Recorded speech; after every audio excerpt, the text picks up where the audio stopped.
Let's talk about the Brooklyn Nets, their young guys. Cam Thomas, Ziaire Williams, Noah Clowney. Is there anything of interest there to us? Find out. Michael Bolton. Thanks, Josh. It's Michael Bolton here, and it's time for another episode of the Locked On Fantasy Basketball Podcast. Let's get to it. Let's get to it, indeed. You are Locked On Fantasy, your daily NBA fantasy podcast. Part of the Locked On Podcast Network, your team every day. Hello and welcome to the Locked On Fantasy Basketball Podcast, brought to you by Basketball Monster. My name is Josh Lloyd. A bit of a delay for today's show. My computer was turned off, but because I'm a computer genius, I was able to turn it back on within 5 minutes. I'm also the lead fantasy analyst at basketballmonster.com, and thank you for making Locked On Fantasy Basketball your first listen every day. We are free, and we're available on all platforms. Thumbs and subscribes, and you'll never miss episodes, whether that is team review shows, mock drafts. Hey, here's a question if you're watching this. Maybe I'll put a poll out on this as well at some point. Do you want me to do any redrafts? Like 23 NBA draft, 24 NBA draft, 22 NBA, 21, and redraft it? Would that be a interesting part of the draft discussion? Maybe? I don't know. Sometimes I like doing them, sometimes I don't, but, we'll see if you guys want that or not. It is still National Chihuahua Appreciation Day. So, again, shout out to the big fella Obi. Shout out to all Chihuahuas out there who just, again, the bad rap, man. We've got to be a little bit nicer to these guys. We are here to talk about the Brooklyn Nets. In yesterday's show, we talked about their draft picks. We talked about their record, their free agents, and the guys over 25. There wasn't very many of them. So now we're going to talk about the guys under 25. And we're going to start with a guy that some people love, and then there are people like me. And that's Cam Thomas. Thomas, I guess the idea was here, and I was actually sort of high on him from a fantasy perspective this season, is that he can go out there and he is a bucket. And it's true, he can score. It's some of the worst basketball you will watch. I think it doesn't lead to team wins at all. And he is absolutely not any level of future star or a guy that is honestly good. I have been very clear on this with Cam Thomas. His ability to dribble, pull up, long two, great. Good for you. So in the dribble, pull up, long two league, he's probably a really good player. Unfortunately, that's not how basketball is played or won. So unless he starts to do other things at a better level, I don't really know what you do with him. Now, all of that is preamble. That is, I believe, factual. Some of it's opinion because I hate watching him play. Do I hate him? No. Do I think he's terrible? No. I hate watching him play. But also don't think that he's a good enough player to lead you to anything more than 26 wins. And honestly, if he played all season, they might have won fewer games because he takes away from everybody else. But I thought Thomas showed improvement this season. I thought that he had a usage of 32%. It's incredibly high. I honestly thought we might push 37 this season. I thought he would take every shot in the world, and he reined some of it in. He ended up playing 31 minutes a game, only 25 games through to 3 hamstring problems, and you know me and hamstrings and how I hate the way NBA teams handle them. I actually don't think, and obviously he re-injured it, but there was nothing about the way they handled the hamstrings with Thomas that suggests to me that they pushed him way too early. It wasn't like he came back in a week. I think he had 3 weeks the first time and then 2 months the next time or something. It was pretty standard hamstring recovery time for sports that don't mishandle them like the NBA. But he still got injured again. So we thought that there was a chance there'd be big numbers from him. And overall, from a per-game perspective, he was sort of about there. 92nd in Durant, 74th in points leagues. He was 74th before the trade deadline. After he came back, he was pretty limited. I'd say it was pretty much there. 24, 3 and 4. No defensive stats. Bad field goals. Good free throws. 35 on threes. He's 24 years of age and he is a restricted free agent. Darko thought there was some aggression there, and I actually think he did improve, so I like the drip delta number, makes more sense to me. Offensive load, 95th percentile is high. Time on ball, 80th percentile, I thought would be way higher. So that again, he didn't dominate as much as I thought he would. But once more, when we talk about him and he's going to be on this team, I'm guessing, and it's all going to be how other guys fit around. He could easily, and probably will, play more than 31 minutes next season. He could have 32 or more usage. But what's the improving skill? Is he ever going to be a 5 assist guy? I really doubt it. Steals? Never. Rebounds? Never. Good field goals? Never. He got to the line more, impressive stuff. That was good. He improved in areas. He passed better. Will he ever be like... The easy comparison was with Jordan Poole. Jordan Poole went to the Wizards 2 years ago on a team with not many people there. We thought he'd get big usage and he'd be great, and he didn't. He was very good this season. Poole is so much better than Cam Thomas as a player, it's not funny. Poole can defend better, but he also can run like a point guard. And he can shoot at a high level from 3. And Thomas can't do that. He's a guy that takes up all of your possessions and doesn't generally lead to efficiency. So we might get a big season of usage, but if you're talking long-term and dynasty with Thomas, at some point, that's just not going to stick. Teams are not going to persist with him as a 32 usage in 32 minutes. That's not going to be the case unless he's perennially on one of the worst 5 teams in the NBA. So, again, you might have a different opinion on what Thomas can do. Maybe he can be an elite scorer and on a great team. I really don't believe it. And I think the jury, to some degree, is still out here. Day'Ron Sharpe, an interesting player. The year before, there was a scenario earlier in the season when Claxton was injured. There was no other centers. And I thought, all right, let's grab Day'Ron Sharpe. Let's use him in fantasy. He's going to have to play. He proceeded to go from 16 minutes to 0 minutes without any other centers. I go, well, that makes no sense whatsoever. Are they just out on him? He's an elite rebounding player. He played 18 minutes a game, averaged 7 rebounds with 8 points. But this season, he actually started to look like a real player. Jordi Fernandez used him a lot more than the previous coaching staffs had. But now he's also in the scenario where he's a restricted free agent. Post-trade deadline, 108th ranked player. Darko and Drip, one of the best improving players in the entire NBA. Rim contest percentage, 86th. He's not a high volume guy, but actually 60th percentile offensive load. You don't really think about that with Sharpe. He was 20% usage. 164th overall for the year, 22 fantasy points a game. And I actually think this could have been way better. 52% from the field, very low. He should be higher. 0.8 blocks, very low. Should be higher. Now, he is 23, so I wouldn't say that he's in that stage of his career where blocks drop. But he needs to do more. The problem is there's $100 million, well, $75 million now. I think maybe I'm misremembering Claxton's contract. But in front of him. Would they ever have the balls to bench Claxton to start Sharpe? But even if they did, he'd be a 25-minute starter. The other thing that was not necessarily impressive, but interesting was he started taking threes. Now, it dragged his field goals down because he was only 24% from 3. But there is a little bit of something there. But if you go back and listen to the earlier show today when I talked about Claxton and about centers and how there's maybe good fantasy value, but it lasts 3 or 4 years because they're not good 10-year players. And Sharpe's not a 10-year player to me. He impressed, and there are plenty of times this season where he was better than Claxton. But I think it's been really clear from the Nets' perspective that he is behind Claxton. That he is not in a competition. He is not going ahead of Claxton. He is behind him.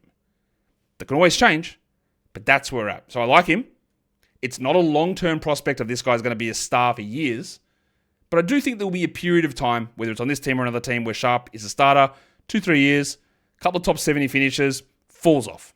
I think that's probably the way that I would view him as we move forward. We've got a lot of other young players to talk about on this Nets team. We'll get to them in a sec. Today's episode, though, is brought to you by Wayfair. Summer is coming up for you guys. I cannot wait to get over there into the summer, into the warmer weather as things get colder here. But hopefully you guys have got your outdoor settings sorted out. A large backyard, small balcony, whatever it is to get your outdoor seating and outdoor entertaining areas ready. Wayfair is going to have it for whatever budget you have, whatever style you want, whatever feels like you. There's a massive selection of outdoor essentials that make it easier to transform any space into your ideal summer setup. You can set up little couches or sofas. You can set up dining tables and outdoor decor. They've got it all. And the prices to fit your particular budget. The delivery from Wayfair is also free and it's hassle-free. More importantly, even the big stuff. So you might just be entertaining guests or relaxing by yourself. Wayfair can help you unwind. Shop a huge selection of outdoor furniture online. This summer, get outside with Wayfair. Head to wayfair.com right now. That is WAYFAIR.com. Wayfair, every style and every home. I really want to do one of these ad reads in like a full like voiceover voice, which I've never done before. But for some reason, my TikTok account, my TikTok feed, there's a couple of people on there who are like voiceover professionals, and you watch them sort of transition from regular voice into voiceover voice, and it's intriguing. Anyway, Should I do it for my next ad? Maybe I will. We'll see how it goes. We're here talking Brooklyn Nets players that are 25 or under, or actually under 25. Not that there's anyone that's 25 on the dot, but under 25s in this show. And the next guy was a player who, honestly, we have to admit it was a terrible pick and a bad process from the Grizzlies to pick him at number 10. They salary dumped him to the Nets, and Ziaire Williams had opportunities in Brooklyn. And it is without question that Ziaire Williams had the best season of his career. It is without question that Ziaire Williams improved a lot. Now, the next part is maybe not without question, but there's a question. What does it matter? Like, he came in to a team with nothing, sort of a backup behind Cam Johnson, who started next to him at times. He played 24 minutes a night with 18 usage. He shot better, 34% from 3, 41 overall. He averaged 10 and 5 with a steal. He was the 194th ranked player in fantasy, 215 points leagues. And you see Darko and DPM and Drip, the Delta, one of the best improvers in the league. Yeah, because he was absolutely horrific in Memphis. And he turned into a rotation type player. But for what? Like, what for? Is he a guy you go, yep, we're locked in here? Ziaire Williams, core piece, developing into a long-term starter. Absolutely no way. And I think this is a phrase we're going to use a lot for this team, but there's a lot of teams who do this for. When we talk about these sort of players, like, what do you do? Not what do you do from a fantasy manager perspective, but if I was directing this to Ziaire and I was, going to be harsh to him, but what do you do? What do you bring? What is the thing that you do? So I don't know what it is. Do you defend well? Like, yeah, you're not bad. Can you pass? Not really. You strong rebounder? Also no. Can you shoot? A little bit. Can you score? No, sort of. Like, what do you do? Are you big? A little bit. Are you long? Giggity? Yes. Like, that's what he does. And most people have at least they've either got a standout skill or they're above average in everything. And I don't think Ziaire is either of those things. So we watched him a whole season play 63 games, 24 minutes, best season of his career. And I still look at it and go, man, he improved, but what for? Where is it now? Ziaire Williams, you would expect as the Nets that either they traded away Cam Johnson, that would make him a full-time starter, because I don't see any scenario where he's good enough to be actually just the starting small forward / power forward on a team that wants to be good. There were moments when we could use him in fantasy, but where did he get to best case? Like maybe 120th for a period of time? I ask again, what does he do? 24 minutes, cool. Let's say you played 30. What are you getting? 12 points, 2 threes? 5.5 boards, 1.2 steals? All right. Free throws, fine. They're good. Not high volume. Improved a lot. Actually is a solid rotation player. But it's giving like that sort of a guy where we get these forwards / wings where, remember Trevion Graham? Player like that where you're just like, oh yeah, that's a wing. Torrey Craig. Oh yeah, he's a wing-sized player. Let's throw him out there for 20 minutes. But what does it bring us? And you're targeting teams like the Nets for free agency in fantasy when we're talking about like who's a guy we can grab and add and use because the opportunity has risen. Like that's great, but it doesn't really mean much for most squads or for future outlooks on guys. So good to see the improvements, but nothing that really should excite us here. Now, I'll tell you exactly my thoughts on Noah Clowney. You know them, and, well, actually, you might think you know my thoughts on Noah Clowney because there's misrepresentation of things that I've said. Noah Clowney has the profile of a type of guy that I do really like if it hits. I liked Noah Clowney a lot in that draft. I thought he should have been a lottery pick, around 14, 15, that area. I thought that this team was going nowhere. They were, correct.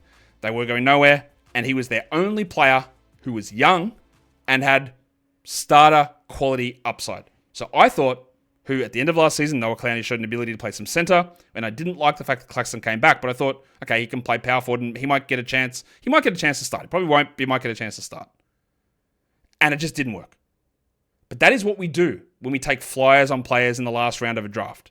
You go, who's a guy that's got a chance here, who's got a skill set to do it, that we hope works out? Clowney was one of those guys. So was he a must-draft player? Of course not. Absolutely not. Was he a guy who did anything on your team outside of the last couple of rounds? No. And was he a guy you cut immediately? Yes. And that happens in fantasy all the time. You take chances on these players to see where we go. Now, Clowney, had multiple ankle injuries. He played 23 minutes a game. He played 46 games only, and it was not a good year. He had 9 points and 4 rebounds in 23 minutes. Not good. Usage of 19%. He's never going to be a high usage guy. His defensive numbers dropped. He still contested shots at a pretty high rate, 89th percentile. Steal numbers were down. But absolutely nothing offensively. And Darko hated it. 11th percentile in Delta. That's bad. He regressed. And I agree, he did regress. But he still contested shots. He played more power forward than center. He hit 2 threes a game in 23 minutes. So I believe that part of what happened with Clowney this season is that they said, we want you to work on your shot. We want you to turn into a threat as a corner shooter, but also maybe a little bit more as a shooter from the 4. We know you can defend, and we'll see what happens. Because his defensive numbers weren't great, but he hit 2 threes a game. And he did it at 33%, meaning he took a lot. But of course, that killed everything else. Because he had 36% overall field goals. He couldn't really hit, he didn't hit any 2s, but also 60% of his shots were from 3, around that mark. Am I writing Noah Clowney off as a starter caliber player? I'm not. He's 21. I don't even know if he's actually 21. He's still really young. And a player who can get to 20 usage, who can rebound, shoot 3s, block shots, I think can get steals at some point, they're valuable. But it's also hard to get there, Jabari Smith. It's hard to get there. And this was a great opportunity, and it didn't work out. So I'm not off on him as a long-term, hey, maybe this comes together sort of a player. But it was a disappointing season outside of the fact that, again, maybe the Nets were like, you are just working on 3s. And did it work?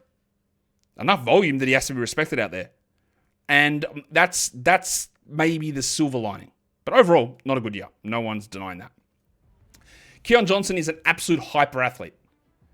We haven't really seen much of him. He's Clippers, Blazers, didn't have many opportunities. Came across to Brooklyn, didn't do much early on in the season. But second half of the year, Schroeder traded, Russell injured, Thomas injured. We had a lot of starts out of him. 21 usage, he's still only 23 years of age. He played 79 games. He was the 229th ranked player.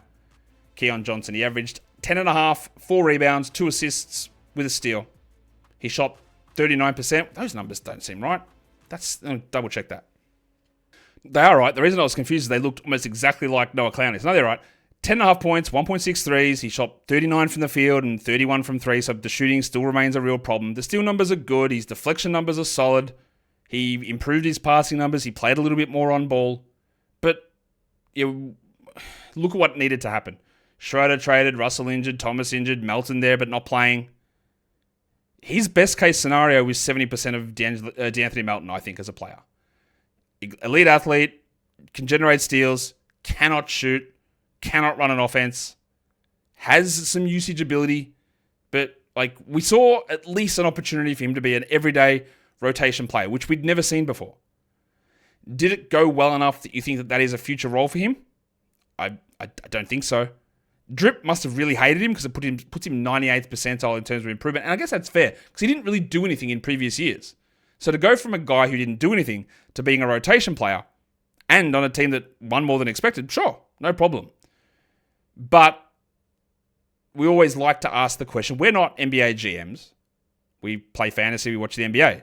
But we've got to put ourselves into the heads of GMs often because we need to go and look at this, especially when talking long-term or team building or whatever, and go, Keon Johnson's on my team. Do I look at that and go, I'm pretty happy with that. We don't need to do much with that position because you don't think that. He can still improve. He's only 23. I think the shot, I don't think that's improving. I don't think he's ever going to be a shooter. And 24 minutes a night that he played this season probably ends up close to career best. But there were enough improvements there we used him quite a bit in fantasy this season, even though he's a horrific shooter. But we knew that there was so much inconsistency. And the overall numbers, post-deadline when they were shutting guys down, which, again, is that best case for him probably, he was 149th. It's not that good. It doesn't profile particularly well for the future. Trent Watford a couple of years ago in Portland was a real hero in the silly season, and we thought there might be opportunities for him in Brooklyn, but he, like about 4 of their guys, started the season with hamstring injuries, which was a little concerning. He ended up with 43 games, 21 minutes, but 23 usage as a big man. Now, he doesn't really do anything defensively. He shot 33% from 3. He averaged 10.5 points, though, in those 21 minutes with 4 rebounds. But again, he's one of those guys where you go, okay, that's fine. Good for you. Why is your offensive role so large when you're not that good of a player? Defensively, he struggles. Is he a 4? I'm not sure. Is he a 5? Because there's no space on this team as a 5. Is there a space as a 4 where Clowney and Johnson are? Not really. He's also a free agent. I think bringing him in to be your 14th best player is totally reasonable. Because if you need to, he can step up and be okay.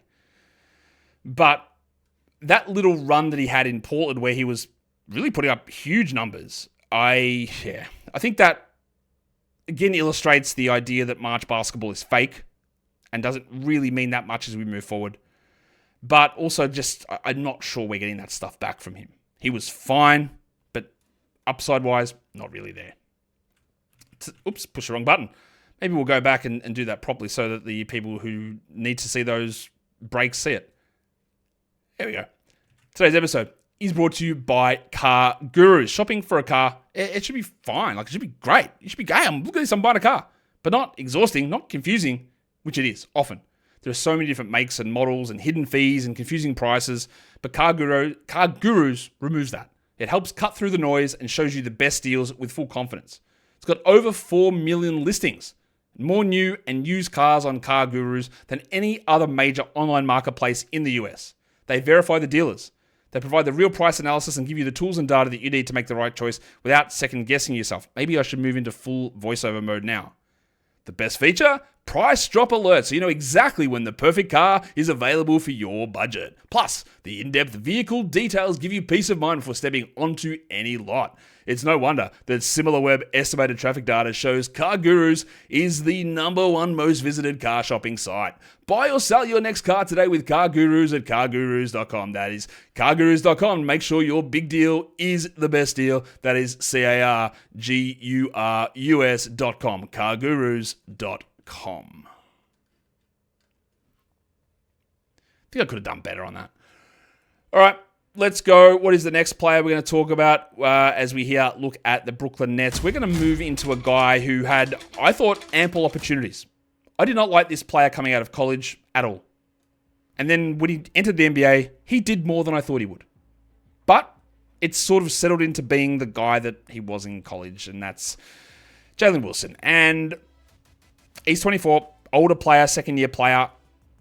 Again, given so many opportunities this season. He played 26 minutes a night. He played more than Ziaire Williams. He played more than Noah Clowney. And he was the 343rd ranked player. He played 79 games. He averaged 9 points. He hit 34% from 3, under 40% from the field. He got worse after the deadline. Deflection percentage, 3rd percentile. Like, bro, do something defensively. Can he pass? No. Can he be a usage guy? No. Can he shoot? Also no. But can he do anything good? Also no as well. So he had a couple of flashes early in his career as a rookie where I thought, okay, that's sort of interesting. And he has a couple of pop games. But what is he? He's an undersized power forward that can't shoot, but it's not a great rebounder or defender. Just sort of sits around and honestly, again, this is not an insult, even though it's very insulting. He just takes up space. He takes up space on a roster. He takes up space on a court. He takes up space doing something without doing anything. So while he's only in year 2 and it's year 3 next season, a lot of players improve in year 3. He's got to be able to shoot, do something defensively. And like with all of the, as much as I was negative towards Ziaire Williams, I'd much rather play Ziaire Williams than what this guy does. He couldn't ramp up usage. He couldn't get the shot to fall. He was given so many opportunities this season. And would he have 2 good games? Maybe. I was as low as I was on him as a player, I thought, oh, well, the Nets actually do believe here, and they're giving him these chances. Let's see where we go. He let me down, and my expectations were so low. I thought it was an incredibly disappointing season. Now, again, the Darko Delta and the Drip Delta don't view it the same way as me. 45th percentile Darko, 68th on Drip. They thought there was some improvements there. I didn't see it. There's just nothing about what he does as a player that makes me feel that there's any like future upside in him. And I know it feels harsh, but what's he do? I don't know. It wasn't as disappointing as Dariq Whitehead. Now, Whitehead was a top 5 college recruit, came in, played at Duke, had multiple foot issues, shot unbelievably well. Good steal rate, decent pass rate, and you go, okay, or assist rate. A guy, is this like, I know it's easy to make the comparison because it's Brooklyn, but like Karis LeVert, foot injuries, some passing as a wing, Whitehead, much better shooter. But man, I've never seen anyone look worse in Summer League than he did this season. And he took that on board. He saw people criticizing him. I think he shot 4% or something. And said, bro, like I'm just coming back off foot surgery. I'm nowhere near ready to play. Maybe I shouldn't have played. I'm just getting out there like I'm not ready. I go, fair enough. Okay, I get that. But he played 12 minutes a game in 20 games. He was the 459th ranked player. Defensively, he did nothing. He wasn't even an on-ball guy. He didn't pass. His load was low. The advanced stats saw him decreasing. He shot 46 from 3. That's elite. 1.7 threes in 12 minutes is an unbelievably high number. But he averaged 5 points, 5.7, with nothing else. So the shooting was there. The shooting was real. And you know, we like to see that because he's got size.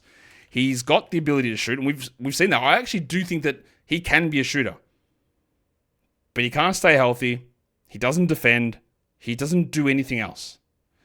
And it's been 2 highly disappointing seasons from Whitehead, who I thought could actually, we talk about upside players on this team when there's not many guys around. And he's one of the youngest guys, him and Clowney. He's still only 21. I would have hoped for a lot more. He played 17 games in the G League to go with his 20 games in the NBA. 27 minutes only in the G League. He shot 2 threes a game at 38%, but 1.5 assists, 1.3 steals. All right. Next year is it for me. Like, he's young, injury-riddled first 2 years. The shooting is there, and I believe it's real. But 20 usage needs to be 23. Assists need to go up. You need to do something defensively. He's got the size, but I worry that all of the foot issues have sapped athleticism, movement, anticipation, and he's just going to be a spot-up guy, and that's not really going to get it done for us. Tosan Ebonwan was a two-way guy. He played some good games for Detroit the previous season, signed in Brooklyn mid-season. And he's one of those guys that when he is out there, he does put up numbers. He played 28 games. He played 24 minutes with 19 usage. He's 24 already. He averaged 10 and 4. He was the 248th ranked player in those 24 minutes. He shot only 31 from 3, and that's a real lacking area from him, but he's a solid rebounder. He's an undersized power forward who can pass a little bit. Didn't really show in Brooklyn, showed more in Detroit when he was there. Drip dropped him down a lot, which is interesting, I guess, because he played so well in Detroit the year before. Nothing super stands out with some of those advanced numbers. Ebonwan maybe could find himself onto a long-term deal somewhere, but it's best case he's the 10th or 11th guy.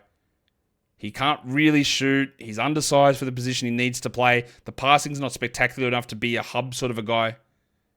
He's a guy that, on a team that is bad, you plug in at the end of the year, he puts up numbers, he helps organize a team, but doesn't allow you to win. And that's perfect for tanking teams.